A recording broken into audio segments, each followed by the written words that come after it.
하면서 얼마나 감사했는지 모릅니다.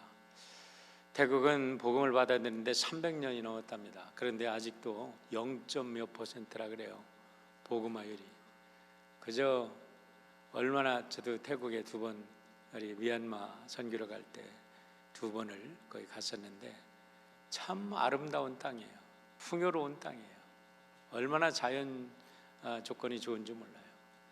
그런데 세계에서 에이즈가 제일 많은 나라예요. 모든 것이 에이즈 환자들이 절비하고 그들의 쇼가 아주 길거리에서 난립하고, 제일 가난하고 정말 못 사는 나라. 우리나라 6.25 그때만 해도 우리보다 훨씬 더 잘 살았던 나라들이 여전히 복음을 받아들여도 그저 다고 줄 모르고 끝없이 받는 나라. 정신혁명이 일어나지 않으니까, 영적인 혁명이 제대로 일어나지 않으니까 결국은 받는 나라, 끝없이 줘도 끝없이 밑바닥이 빠진 나라와 같은 그런 나라에서는 혁명이 일어나지 않는다. 그럼에도 불구하고 우리 민족은 복음을 받아들여서 이제 전 세계에 교회들이 문제가 많지만 이렇게 복음을 증거하는 이런 세계에도 2번째로 선교사를 많이 파송한 나라, 얼마나 복된 나라인지, 참 복받은 나라입니다. 우리 서로 인사하십시다. 당신의 곳간에 영혼의 알곡들이 가득하시길 바랍니다. 그런 뜻, 우리 당신의 곳간에 영혼의 알곡들이 가득하시길 바랍니다.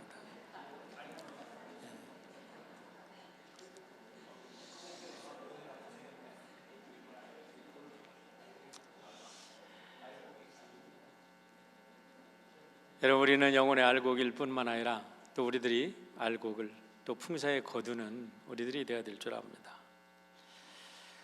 제가 1983년에 원주에 있는 가나안 농군학교에 가서 교육을 받은 적이 있습니다. 그때 김용기 장로님께서 참 노인이 되셔서 그분을 생전에 뵙고 그분의 교육을 받았던 것이 지나고 보니까 참 자랑스러웠던 일이고 참 귀한 일이다라는 생각이 됩니다. 그때 무슨 교육을 받았는지는 다 잊어버렸는데 그분의 질문이 한 가지 잊혀지지 않는 질문이 있어요. 여러분, 쌀 한 톨이 우리들의 밥상에 올라오기까지 몇 번의 과정을 거쳐서 올라오는지 아십니까? 라는 질문을 하셨어요. 아무도 대답할 수 없었죠.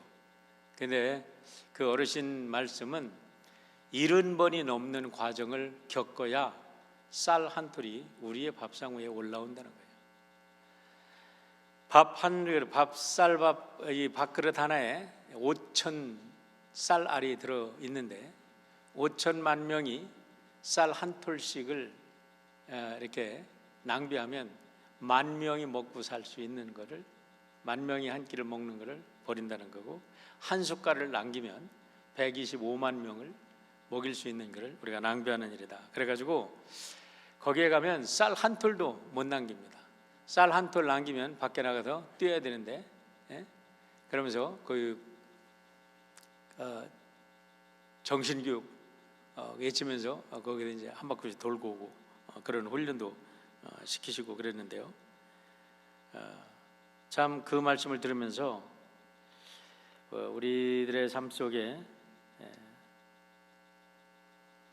쌀 한 톨이 올라오기까지 농부들이 얼마나 많은 땀과 또 헌신과 또 사랑, 눈물을 흘렸는지 우리가 결코 잊지 말아야 될 것이다 라는 생각을 합니다. 그분이 1956년에 가족을 데리고 경기도 하남에 가서 54년에 하남에 가서 첫 삽을 떠가지고 이제 1962년에 가나안 농군학교를 시작합니다. 그런데 박정희 그때 우리나라 대통령 되신 분이죠. 국가재건위원회 의장이다 그래가지고 30명을 데리고 그분이 혁명을 일으키고 나서 바로 가나안 농군학교에 와서 탐방을 했답니다. 그래도 이 삶은 감자하고 빵을 대접을 했더니 생각 없이 덥석 빵을 먹으니까 김영규 장로님께서 잠깐 각각께서는 3천만의 어른이시지만 이 농군학교에서는 내가 어른이요, 기도해야 먹습니다 하고 기도하고, 일하기 싫으면 먹지도 말아라, 그리고 일하기 위해서 먹자라는 구호를 외친 다음에 식사를 하게 했다고 합니다. 그러면서 이분이 너무 감동을 받아가지고요, 거기에서부터 새마을 운동이 태동이 되고 새마을 운동의 아이디어가 나왔다는 거죠. 그래서 새마을 운동이 1971년도에 시작이 되는데, 새마을 운동 본부의 새마을 연수원을 이 김용기 장로님한테 와서 좀 맡아달라라는 그런 말씀도 있었다고 그래요. 가을을 맞이하면서 우리의 모습을 되돌아볼 때 우리가 풍성한 열매를 거둘 수 있는 것, 우리의 부모님들, 우리의 선배님들의 노고를 잊지 말아야 할 것입니다. 특별히 풍성한 가을에 오늘 기억하고 싶은 것은 우리들의 영적인 창고에는 얼마나 알곡이 채워져 있는가라는 것을 한번 생각해 보자는 겁니다. 누가복음 12장에 보면 어리석은 부자 이야기가 나오는데, 창고에 그득그득 먹을 양식들이 창고에 검은 보화가 가득 쌓였어요. 그러나 하나님께서는 그날 저녁에 그의 영혼을 불러가면서 참 어리석은 농부다, 이렇게 말씀을 하셨다는 거죠. 성경에 보면 다양한 이미지가 나옵니다. 하나님에 대한 이미지가 나오는데 그 중에 결코 잊지 말아야 될 하나님의 이미지가 뭐냐면, 하나님은 영혼의 추수꾼이라는 겁니다. 기독교의 구원 교리는 바로 하나님께서 영혼의 추수꾼이라는 것에 뿌리를 두고 있다는 사실을 잊으면 안 될 것입니다. 이사야 5장 2절에 보면 이렇게 말씀합니다. 땅을 파서 돌을 제하고 극상품 포도나무를 심었도다. 그 중에 망대를 세웠고 또 그 안에 술틀을 팠도다. 좋은 포도 맺기를 바랐더니 들포도를 맺었다 라고 말합니다. 하나님께서 이스라엘 백성들에게 원하는 것이 뭐예요? 아름다운 열매였다는 겁니다. 요한복음 15장 6절로 8절에 이렇게 말씀합니다. 사람이 내 안에 거하지 아니하면 가지처럼 밖에 버려져 마르나니 사람들이 그것을 모아다가 불에 던져 사르느니라. 너희가 열매를 많이 맺으면 내 아버지께서 영광을 받으실 것이요 너희는 내 제자가 되리라. 여기서도 하나님께서, 예수님께서 우리에게 열매를 원하신다는 겁니다. 열매를 원하시되 좋은 열매를 많이 맺기를 원하신다는 거예요. 좋은 열매를 많이 맺어야 예수님의 제자가 된다는 거예요. 여러분, 오늘 말씀을 듣고 오늘부터 좋은 열매 많이 맺으시기를 축원합니다. 마태복음 3장 10절에 보면 좋은 열매를 맺지 아니하는 나무마다 찍어 불에 던지우리라 라고 말씀합니다. 여러분, 우리 인생은 열매를 맺는 존재입니다. 그런데 나쁜 열매, 좋은 열매만 있는 게 아니라 시원찮은 열매도 있고 나쁜 열매도 있어요. 그런데 좋은 열매를 맺지 못하면 그 나무를 찍어서 불에 던지겠다고 하나님이 말씀을 하고 계십니다. 누가복음 13장 7절에는 이렇게 말씀합니다. 포도원 지기에게 이르되 내가 3년을 와서 이 무화과 나무에서 열매를 구하되 얻지 못하니 찍어버리라. 어디 땅만 버리게 하겠느냐라고 말씀합니다. 여기서 포도원 지기는 누굽니까? 하나님을 상징하는 겁니다. 여기에 있는 무화과 나무는 뭐예요? 이스라엘 백성들을 이야기하는 겁니다. 그런데 하나님께서 3년 동안 물을 주고 여기에다 이렇게 키웠다는 거죠. 그런데 열매가 없어. 그러니까 찍어버리라 그랬다는 거예요. 여러분은 하나님 앞에서, 하나님 안에서 몇 년이나 케어 받으셨습니까? 1년, 2년, 3년, 30년, 70년, 80년? 그런데 우리가 하나님 앞에서 우리들의 인생을 결산할 때 과연 나는 얼마나 영적인 열매를, 하나님이 원하시는 열매를 오늘 맺고 있느냐, 정말 우리가 진지하게 믿는 하나님의 백성이라면 이것을 분명히 물어봐야 된다는 겁니다. 이 외에도 하나님이 주주꾼이라는 사실은 수없이 말씀해 주고 있는데, 인류의 마지막 백보자 심판을 위해서 모든 인생을 심판하신다는 사실 자체가 하나님께서 영혼의 주주꾼이라는 것을 우리에게 말씀해 주고 있습니다. 이러한 차원에서 우리가 맺어야 될 최고의 열매는 무엇이겠습니까? 돈을 많이 벌었습니다. 출세를 했습니다. 명성을 떨쳤습니다. 학문과 기술을 연마해서 인류에 크게 공헌했습니다. 다 귀한 일입니다. 그런데 하나님께서는 어떤 열매를 맺는 것을 가장 귀하게 여기고 계실까라는 것입니다. 디모데후서 4장 8절에 바울은 이렇게 고백합니다. 이제후로는 나를 위하여 의의 면류관이 예비되었으므로 주 곧 의로운 재판장이 그날에 내게 주실 것이며 내게만 아니라 주의 나타나심을 사모하는 모든 자에게도니라 라고 말씀합니다. 여러분, 바울이 큰 돈을 벌었습니까? 출세해서 명성을 떨쳤나요? 학문과 기술을 연마했나요? 바울이 어떻게 이렇게 내가 이제부로는 의의 면류관을 받기에 합당한 사람이다, 의로우신 재판장이 내게 오시면 내가 이렇게 참 귀한 열매, 귀한 면류관을 나에게 주실 거라는 확신을 가지고 살아갈 수 있었겠어요? 무엇을 가지고 그렇게 얘기했겠습니까? 그것은 다른 게 아니라 그가 전한 그리스도의 복음이요, 그 복음을 듣고 구원받은 영혼의 열매인 줄 믿으시기를 바랍니다. 알곡은 저절로 거저지는 것이 아닙니다. 끝없는 돌봄과 사랑의 수고 없이는 알곡은 거둬질 수 없듯이 영혼의 알곡을 구하는 것도 마찬가지입니다. 영혼을 구원하기 위해서는 때로는 수많은 핍박과 고난을 받게 됩니다. 원치 않는 비난도 받고 조롱도 당하기도 하고 심지어 매를 맞고 감옥에 갇히기도 하고 때로는 고문을 당하고 때로는 죽기도 합니다. 그런데 오늘 서구 기독교가 완전히 변질되어서 과연 이와 같은 말을 이해나 하고 있는지 정말 생각해 보지 않을 수가 없습니다. 오늘 나는 예수 그리스도를 증거하기 위해서 정말 몇 번이나 조롱을 당해봤는가, 몇 번이나 비난을 받아봤는가. 요즘에 우리 교회 전도부에서 우리 노방전도를 나갑니다. 저도 매일 나갈 수 없어서 매주 첫 주에 예배를 끝나고 저희 아내와 함께 나갑니다. 그런데 나갈 때마다요 항상 주님을 생각합니다.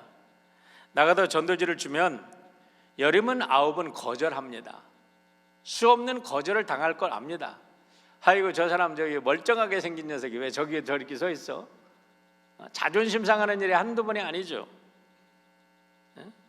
당연히 조롱을 당할 수 있고, 저들이 어떻게 생각하든 생각할 그 마음을 생각하면, 그들의 나를 조롱하는 마음을 생각하면 사실 나갈 수 없어요.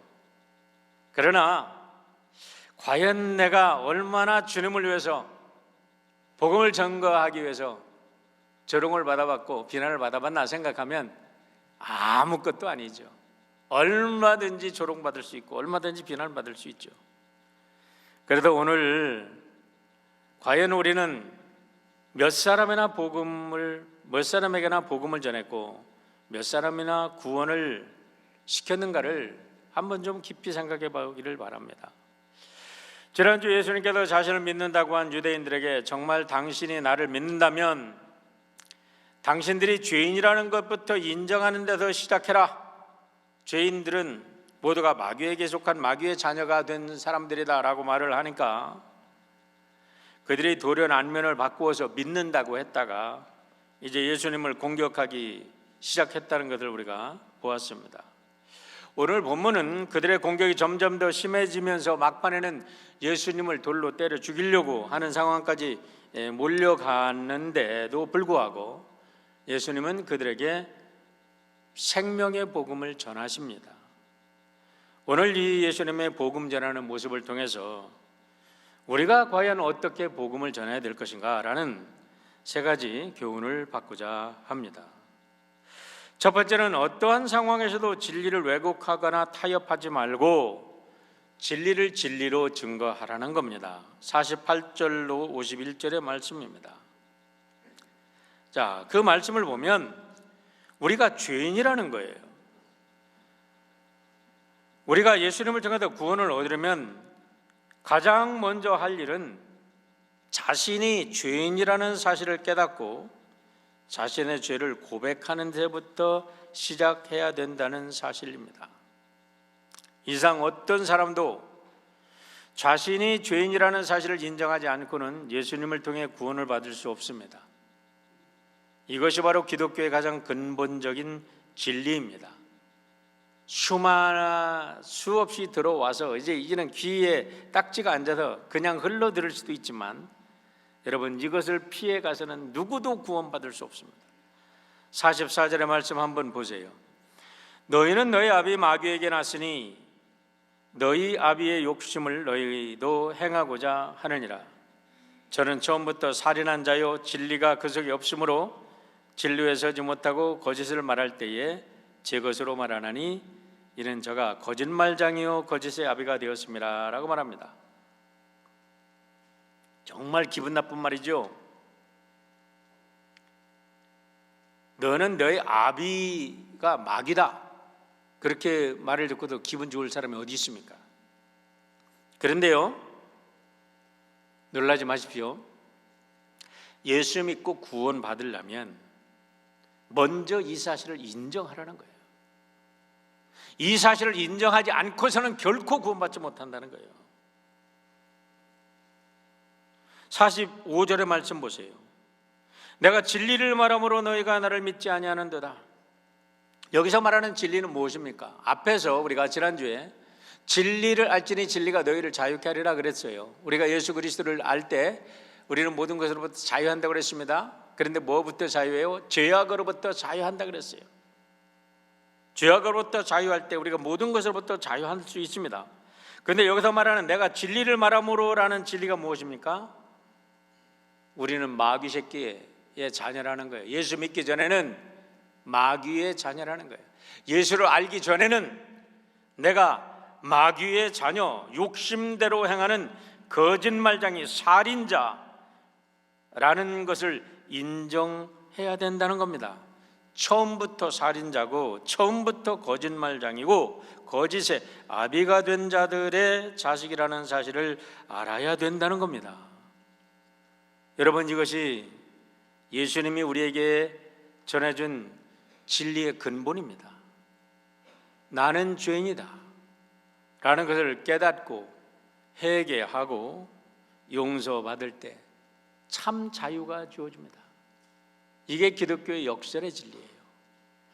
여러분, 우리가 자유하기 위해서는 내가 죄인이라는 걸 인정하고 우리가 예수 그리스도 안에서 철저히 회개하고 새롭게 거듭나야 우리는 참 자유함을 얻게 되는 줄 믿습니다. 부부싸움을 하다가 어떻게 여러분 부부싸움이 해결이 됩니까?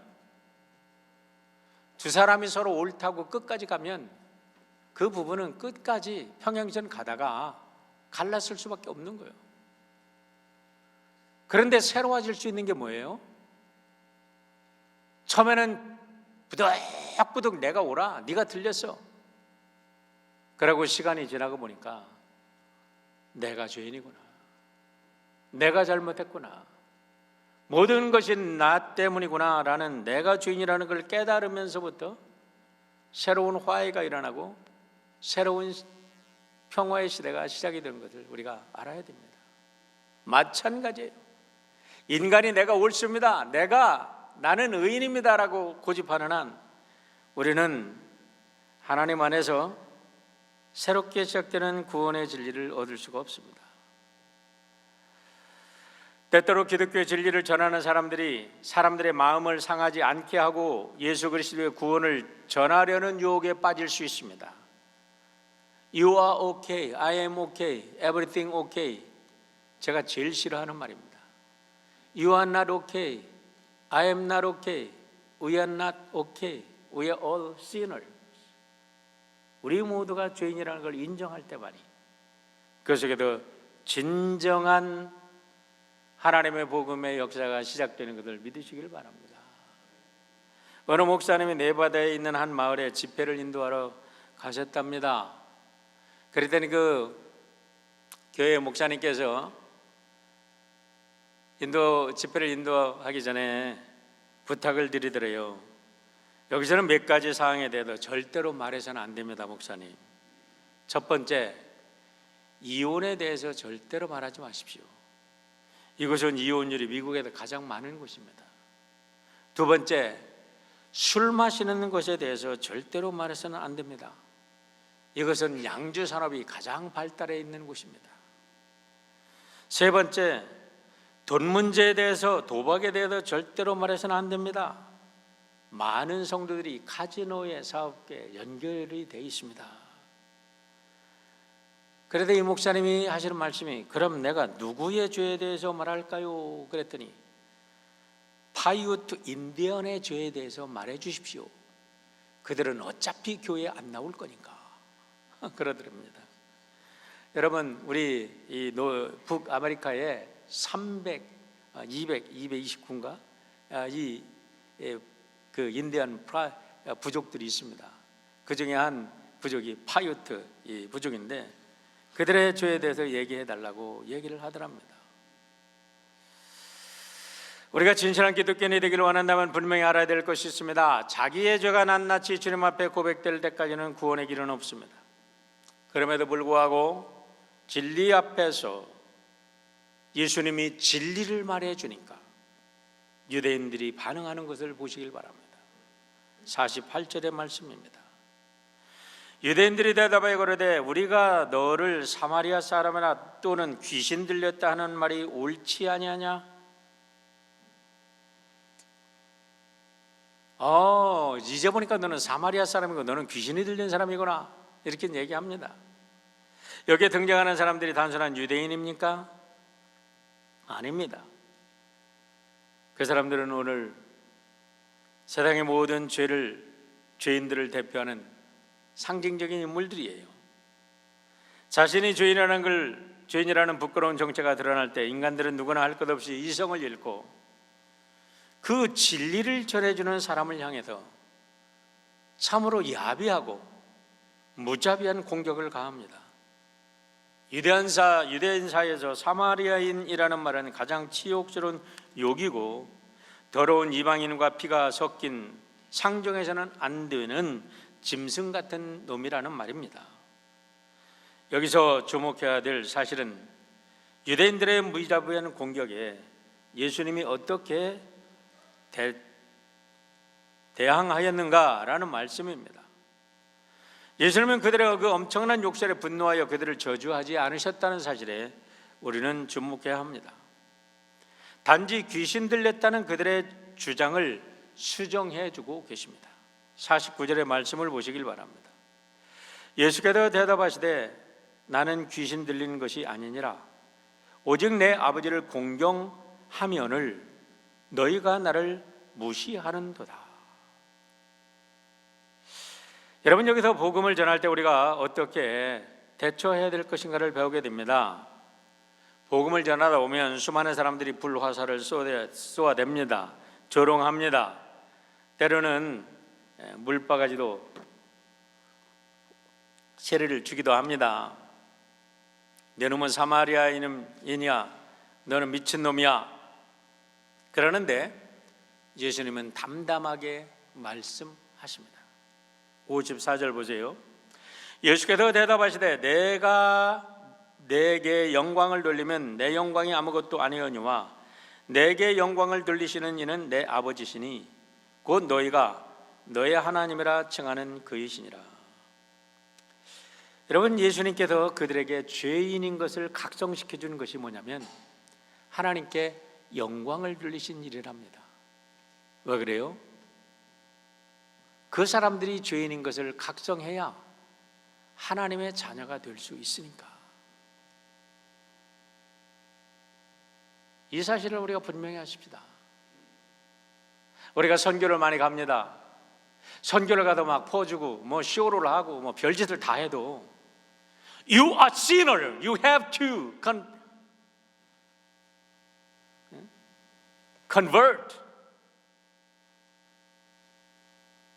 우리가 정말로 예수 안에서 회개하지 않으면, 돌아서지 않으면 너희들은 구원이 없어라고 죄인인 것을 가르쳐주지 않고 실컷 퍼주기만 하고 뭐 괜찮아 하고 너희들이 예수 믿으면 우리처럼 잘 살아 하고 그걸 전하면, 여러분, 그래서 서양 기독교가 망하는 거라고 우리 그레이스 커뮤니티 처치에 있는 맥가더 목사님이 가슴을 치면서 선포하는 복음이 바로 그 복음이에요. 우리가 죄인이라는 것을 깨달아야 된다는 거예요. 사람들이 아무리 분노해도 예수님은 절대로 흥분하거나 감정에 동의 없이 진리를 선포합니다. 그 진리가 무엇입니까? 너희들이 무슨 소리를 하든지, 나를 때려 죽이려고 한다 하든지, You are sinners.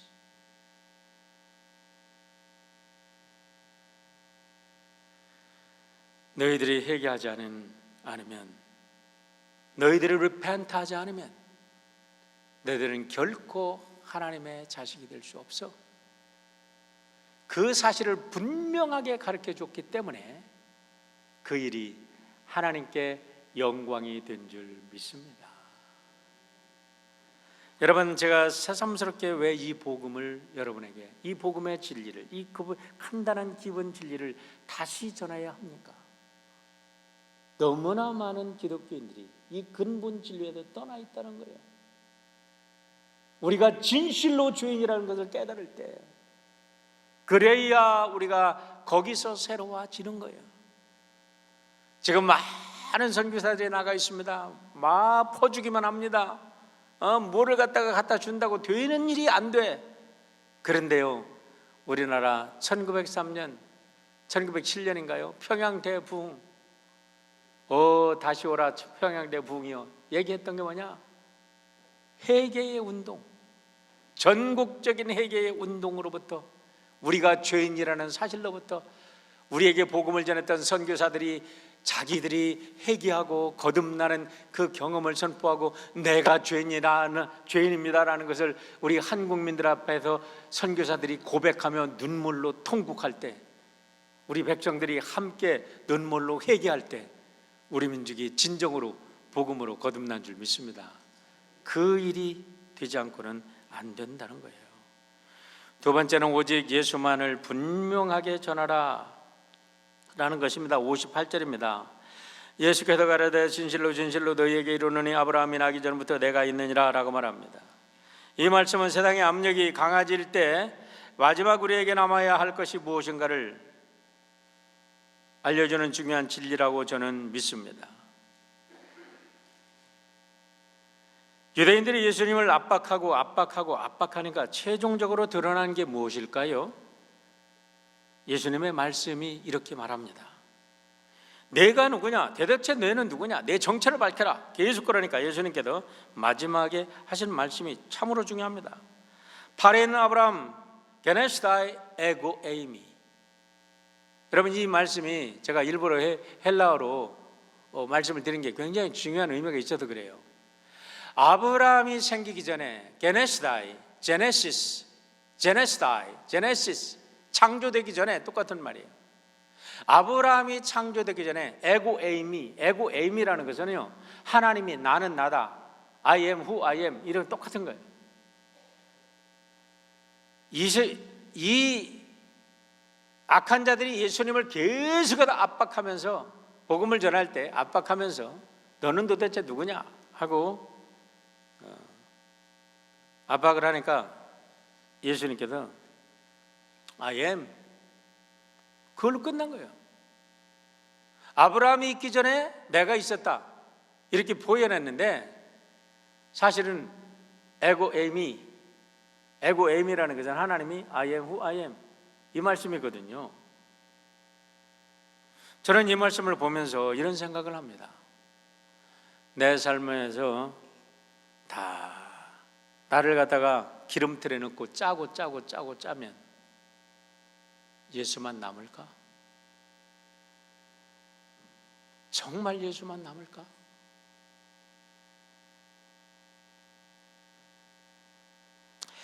우리에게 젊음도 사라집니다. 가족도 떠납니다. 지혜도 건강도 돈과 인기도 언젠가 이 세상의 모든 것이 다 떠나게 돼 있어. 하나님 부름받을 때 가져갈 거 아무것도 없어요. 내 육신 덩어리도 가져갈 수 없어. 그렇게 아끼던 내 육신 덩어리도 하나도 못 가져가. 그런데 내가 마지막으로 내가 남은 게 뭘까? 예수 그리스도. 그 한 분만 남는다면 우리는 진심으로 성공한 인생이라고 믿습니다. 1900년주 초에 만주 평양에서 복음을 전하신 최봉성 목사님이 계십니다. 제가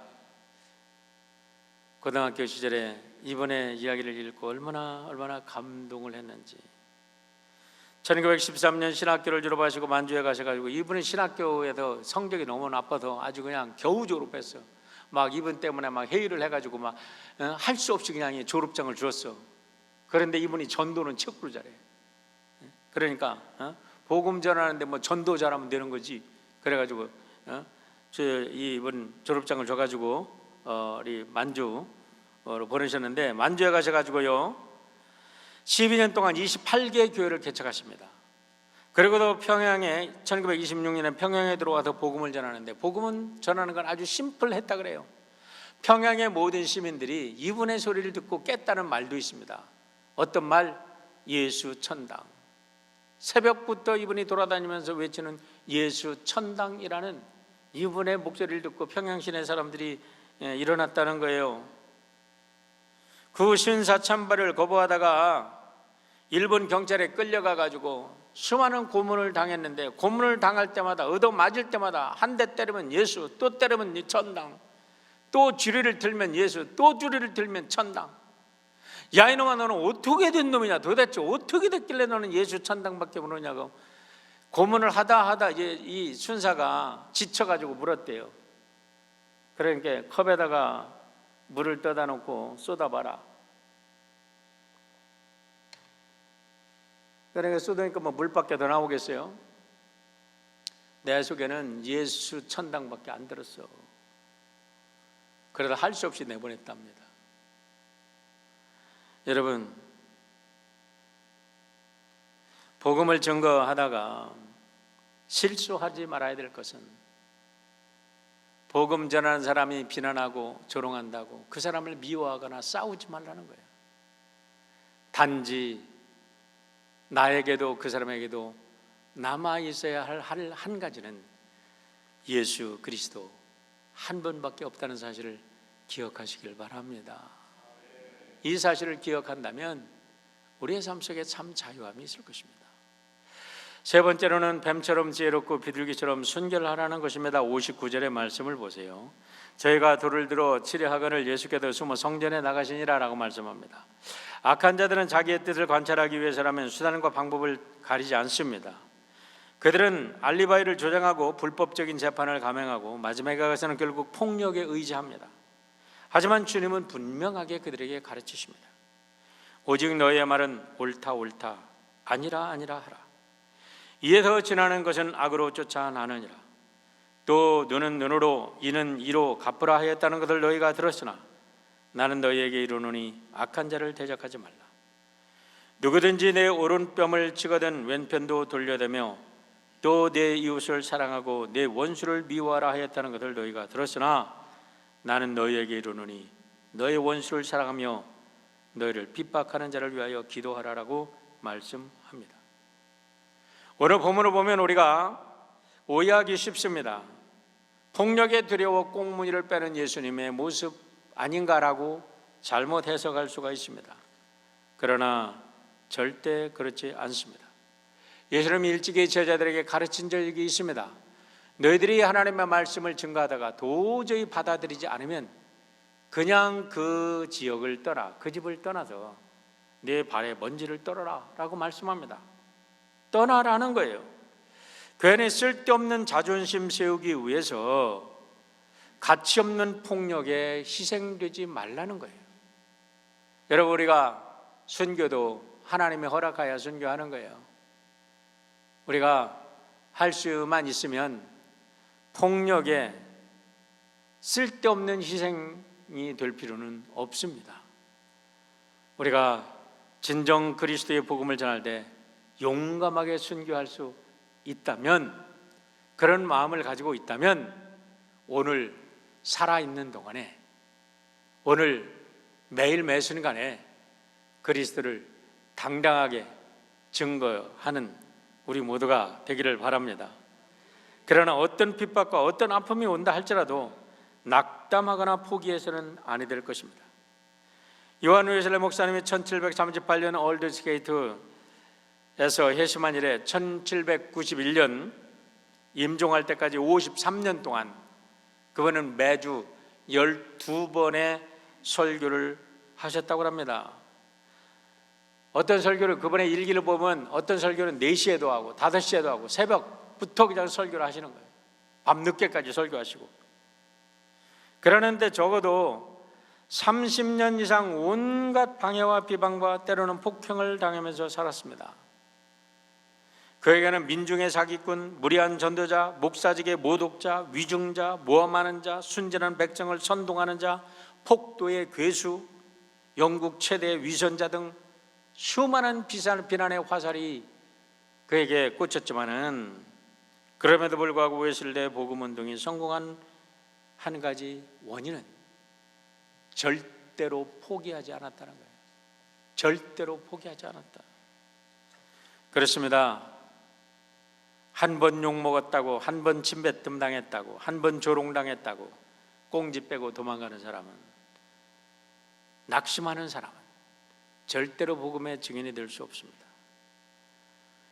오히려 예수 이름 때문에 조롱당하고, 예수 이름 때문에 핍박당하고, 예수님의 복음 때문에 욕을 먹는 것을 자랑으로 생각하고 그것이 나의 면류관임을 믿을 때 우리는 위대한 전도자로 새롭게 거듭나게 될 줄 믿습니다. 세상의 일도 절대로 포기하지 않거늘 어찌 영혼의 귀한 생명을 구하는 일을 포기할 수 있겠습니까? 우리 모두 예수님처럼 포기하지 않고 예수 그리스도의 생명의 복음을 이제는 증거해서 영혼의 알곡이 우리의 곳간에 채워지는 축복이 여러분 모두에 있기를 주의 이름으로 축원합니다.